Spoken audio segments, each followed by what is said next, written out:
बिस्मिल्लाहिर्रहमानिर्रहीम। Lecture of chemistry for 9th class. आज हम चैप्टर नंबर 2 स्टार्ट करेंगे और चैप्टर नंबर 2 है हमारे पास एटम की साख्त यानी स्ट्रक्चर ऑफ एटम। इस चैप्टर में हम स्ट्रक्चर ऑफ एटम को डिस्कस करेंगे। हम ये देखेंगे कि एटम किन पार्टिकल से मिलकर बना हुआ है। तो अगर हम यूनानी फ़िलासफ़र्स की बात करें तो उन्होंने ये तजवीज़ किया था कि मैटर जो है वो छोटे छोटे ऐसे पार्टिकल से मिलके बना है जिन्हें तकसीम नहीं किया जाता। और एटम का जो वर्ड है वो ड्राइव किया गया था लातीनी लफ्ज़ एटमॉस से, ठीक है, जिसका ये मतलब था कि नाकाबिले तकसीम। अब 19वीं सदी के शुरू में जॉन डाल्टन ने एटॉमिक थ्योरी पेश की थी और उसने ये कहा था कि तमाम मादा छोटे छोटे नाकाबिले तकसीम पार्टिकल से मिलके बना हुआ है जिन्हें एटम्स का नाम दिया गया है। अब 19वीं सदी के आखिर तक यही समझा जाता रहा कि एटम को तकसीम नहीं किया जा सकता।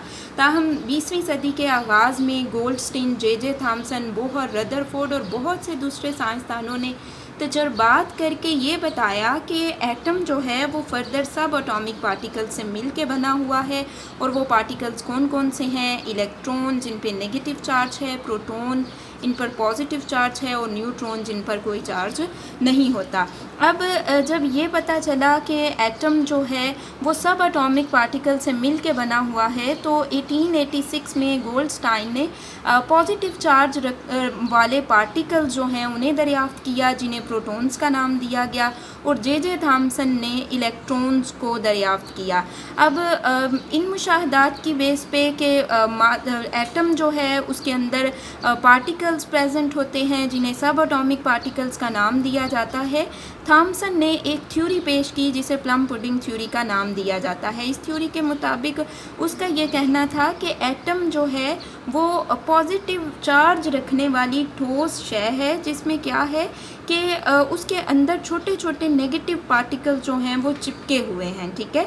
एटम जो है उसके सेंटर में पॉजिटिव चार्ज है और ये ठोस है और उसके इर्द गिर्द क्या है कि नेगेटिव पार्टिकल जो हैं वो चिपके हुए हैं। नेक्स्ट हम बात करते हैं cathode rays and discovery of electron की कि कैथोड रेज या डिस्कवरी ऑफ इलेक्ट्रॉन किस तरह से हुई। तो 1879 में सर विलियम क्रूक्स ने क्या किया, कुछ रेज़ को डिस्कवर किया जिनको उसने कैथोड रेज़ का नाम दिया।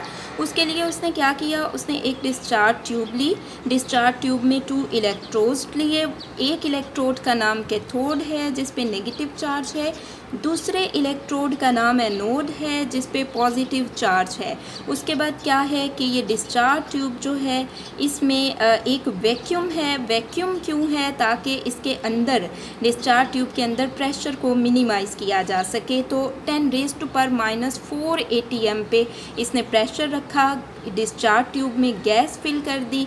देन क्या किया, इलेक्ट्रोड्स को बैटरी के साथ जोड़ा। जब करंट पास करने लगी तो उसने ये देखा कि कुछ रेज़ इमिट हुई हैं, शाइनी रेज़ इमिट हुई हैं कैथोड से जो कि एनोड की तरफ मूव कर रही हैं, ठीक है। और उसके बाद जी चूँकि ये रेज़ जो हैं ये कैथोड से निकली थी इसलिए उसने इन रेज़ को कैथोड रेज़ का नाम दे दिया। नेक्स्ट हम बात करते हैं कैथोड रेज़ की प्रॉपर्टीज़ की। तो ये रेज़ कैथोड की सतह से अमूदन ख़त्े मुस्तकीम में सफ़र करती हैं। मतलब अगर आप इनको देखें, ये आपके पास कैथोड सरफेस है और ये रेज़ हैं तो ये परपेंडिकुलर हैं कैथोड सरफेस के, ठीक है।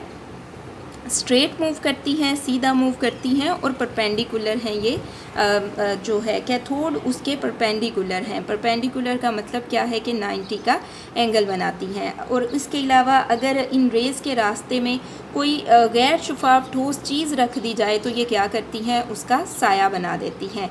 फिर अगर इलेक्ट्रिक फील्ड में इन्हें रखा जाए तो ये रेज़ जो हैं ये पॉजिटिव प्लेट की तरफ झुकाव शो करती हैं, ठीक है। पॉजिटिव प्लेट की तरफ झुकाव शो करती हैं तो इसका ये मतलब हुआ कि इन रेज़ के ऊपर नेगेटिव चार्ज है। नेक्स्ट जी ये रेज़ जिस जिस्म पर भी पड़ती हैं उसका दर्जा हरारत बढ़ जाता है। उसके बाद जे थॉमसन ने ये बताया कि ये जो रेज़ हैं इनका चार्ज इन पर क्या है और इनका मैस कितना है। जे थॉमसन ने ये बताया कि कैथोड रेज़ जो हैं इन पर चार्ज कितना है और इनका मैस कितना है, ठीक है। और उसके अलावा जब ये रेज़ डिस्चार्ज ट्यूब से टकराती हैं तो रोशनी पैदा होती है, ठीक है।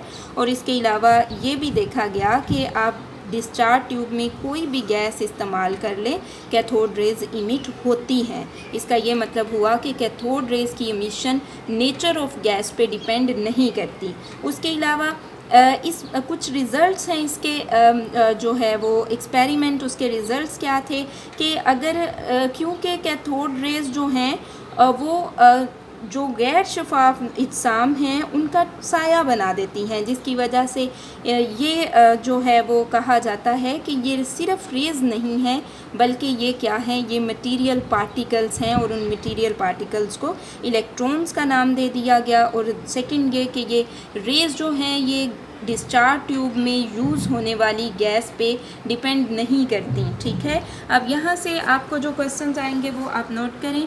क्वेश्चन नंबर 1 है प्लम पुडिंग थ्योरी से क्या मुराद है, तो इसका आंसर आपके पास यहाँ से यहाँ तक है।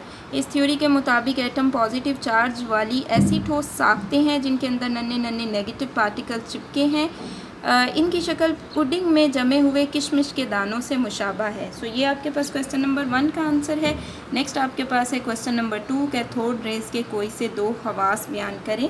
तो ये आपके पास कैथोड रेज़ की प्रॉपर्टीज़ हैं, खसूसियात हैं, इनमें से कोई सी 2 जो आपको ईजी लगें वो आप लिख सकते हैं।